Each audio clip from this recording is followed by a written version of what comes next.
অন্তর্বর্তী সরকারের কাছে প্রশ্ন রাখতে চাই, দক্ষিণ এশিয়ার 8টি দেশ বাংলাদেশ, ভারত, পাকিস্তান, নেপাল, ভুটান, শ্রীলঙ্কা, মালদ্বীপ, আফগানিস্তান কোন একটা দেশও এই জাতিসংঘের মানবাধিকার হাই কমিশনের কার্যালয় নাই।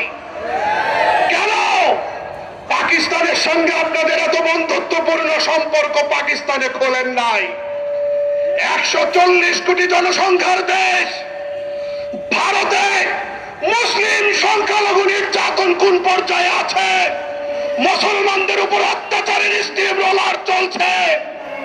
কাশ্মীরের জনতার উপরে অবিরত অত্যাচার চলছে, সেখানে কেন মানবাধিকার কমিশনের কার্যালয় নাই? ভাইরা আমার, জাতিসংঘের সর্বোচ্চ সিনেটর 5 সদস্যের একটা সদস্য হলো চীন। চীনের উইঘুরে মুসলমানদের উপরে বর্বরতা চলছে, চীন কেন এই কার্যালয় নাই? সুতরাং আমরা জানি শকুনের চোখ পড়েছে।